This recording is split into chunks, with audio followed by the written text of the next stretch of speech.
수익률은 50%입니다. 이자를 계산한다고 하더라도 2년 실거주를 해버리면 2, 3억 정도는 수익을 올릴 수 있는 거거든요. 1년에. 이런 물건들이 경매에서도 나오긴 하죠. 나오긴 한데 경쟁은 정말 치열하고요. 20대, 30대, 40대를 넘어갑니다. 근데 공매의 경우에는 그렇지 않은 게 많으니까 좋아요, 구독, 알림 설정 부탁드립니다.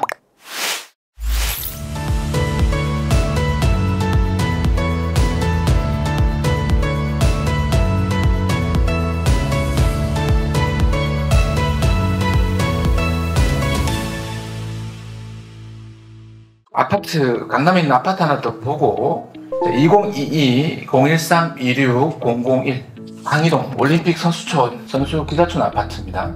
재건축 이야기 나오고 있는 아파트고요. 제가 살짝 말씀드렸는지 더 구체적으로 한번 말씀을 드려볼게요. 제가 들어갔다 나왔다 한두 번 반복했습니다. 소유권자가 세금 납부를 위해서 노력하고 있다 이렇게 보시면 좋을 것 같고 계속 반복되지는 않거든요.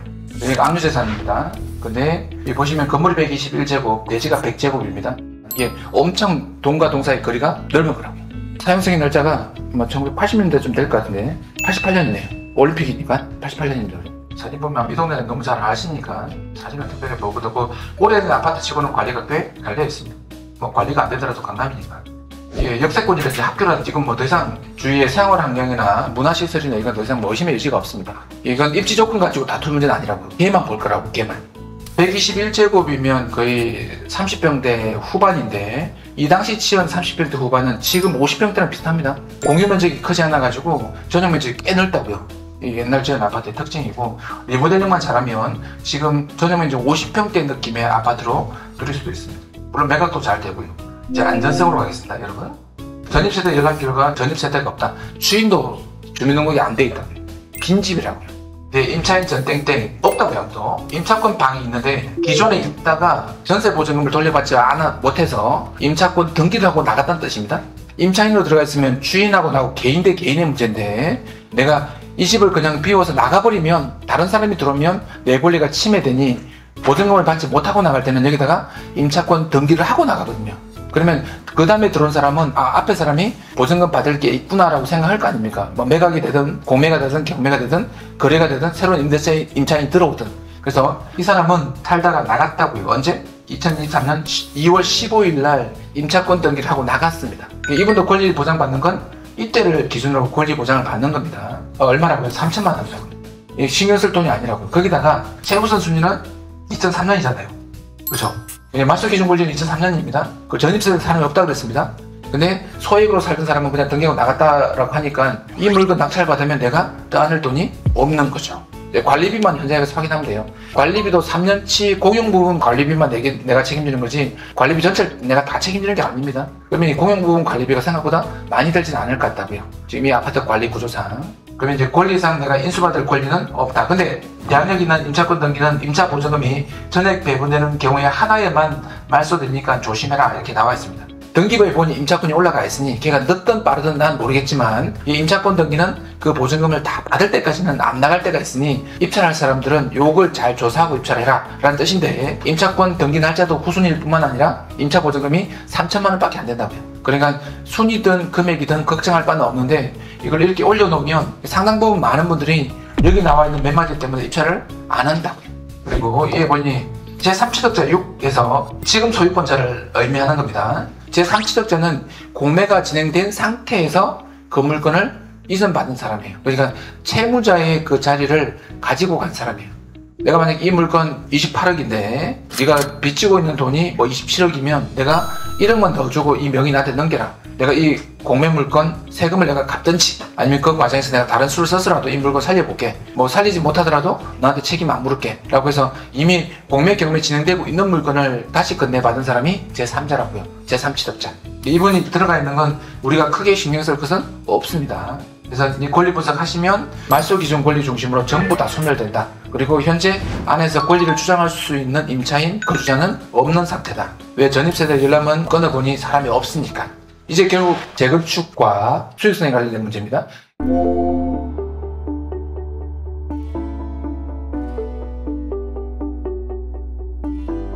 재건축 관련 부분은 반드시 알아보셔야 돼요. 조합이랑 구청에 전화해가지고 조합에 전화해서는 확실하게 지금 조합 설립 단계, 사업의 진행 단계를 물어봐야 됩니다. 지금 들어가면 조합원의 지위를 승계받을 수 있는지 이건 분명하게 물어봐야 돼요. 조금 혹시 불러주면 이야기해줍니다. 몇 도 하면 이야기를 다 해줘요. 조합 담당자는. 구청에 전화해가지고는 재건축 담당자에게 전화하면 이 방이동 담당자가 있거든요. 이 방이동 담당자에게 전화해서 앞에 사람이 조합 설립에 동의했는지, 그리고 내가 지금 들어가도 불이익은 없는지, 현금 청산자인지 아니면 조합원 지위를 물려받을 수 있는 사람인지를 알려주거든요. 그러면 실제 경매 공매의 경우에는 조합 설립 승인을 받은 이후라고 할지라도 이 경매 공매로 집을 낙찰받은 사람은 조합원 지위를 인정받을 수 있어요. 이게 특별 규정이 있습니다. 그 규정 이야기하시면서 담당자에게 물어봐야 돼요. 그래서 조합 담당자와 구청 재건축 담당자에게 반드시 확인해서 재건축 관계는 내 손으로 반드시 확인을 해라. 일단 재건축 문제는 해결되면 여기 시세랑 전세 시세랑 대출을 알아봐야 될 것 같습니다. 얘가 지금 시세가 금매가 25억이라고요. 지난주 기준으로 25억, 26억, 28억, 9억, 5억, 10억. 전세가는 이게 임장 나갈 때보다 좀 내려간 것 같고요. 실제 지금 매매가는 임장 나갔을 때보다 좀 올라간 것 같습니다. 그럼 26억 정도가 거래 금액이라고 보시면 지금 이제 감정된 금액이 28억이면 최고 금액으로 감정됐다고 보시면 되겠네요. 그죠? 그럼 얘를 이제 내가 자금 계획을 어떻게 세우고 들어갈지가 문제인 거잖아요. 70% 대출을 전제로 깔고 지나간다고 생각하면 얘가 20억대 이하로 떨어지겠다라는 건 욕심이고요. 이 금액에 들어가서 20억대에 걸쳐서 쓴다 라고 하든지 아니면 이 금액대에 들어가서 18억대 쓴다든지 아마 그게 이 물건을 잡을 수 있는 요건일 것 같아요. 위험부담은 없으니까. 그럼 내가 20억으로 끊고 들어갔다고 치면 적어도 14억 정도가 대출이고 5억, 6억 정도는 내가 안고 들어가야 될 돈이라고 보시면 되겠죠. 그러면 내가 언제까지 이걸 안고 들어갈 건가? 실거주로 간다 그러면 얘가 25억 이하로 빠진 적은 없습니다. 이 집이 25억 이하로 빠진 적이 없어요. 내가 그러면 고쳐서 방이동에서 한 2년, 4년 살다가 팔고 싶다 라고 하면 이건 전부 다가 다 수익인 거잖아요. 이자를 계산한다고 하더라도 2년 실거주를 해버리면 2, 3억 정도는 수익을 올릴 수 있는 거거든요. 1년에. 그리고 실거주를 하지 않고 양도세를 부담한다고 치면 2년 지나면 어차피 세금은 상당히 내려갈 수밖에 없는 거니까 꽤 수익이 보장되는 것으로 볼 수 있을 것 같습니다. 그래서 얘를 실거주 목적으로 갈지 임대를 해서 보유했다가 매각 목적으로 갈지 둘 중 하나만 결정하시면 될 것 같아요. 만약 기다렸다가 얘 이쯤 내려가거나 이쯤 내려가면 100% 얘는 한번 해볼게 해야죠. 내가 집을 옮길 생각이 있다 그러면 더 해봐야 되겠죠. 이 5회차 기준 계산해버리면 자기 자본 세금 포함해서 6억 정도고요. 수익률은 50%입니다. 50%면 5억이면 1년이면 2억 5천이라고. 자기 자본 대비 수익률이니까. 그러니까 이런 물건들이 경매에서도 나오긴 하죠. 나오긴 한데 경쟁은 정말 치열하고요.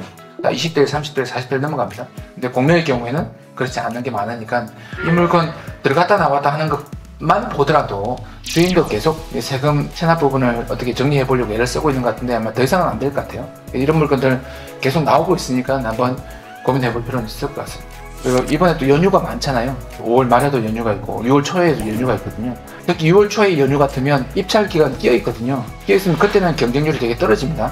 6월 5, 6, 7이 월 화수거든요. 화요일 쉬는 날 있으면 입찰률이 딴 데보다 떨어진다고요. 그때 좋은 물건은 잡을 가능성이 더 높아진다고요.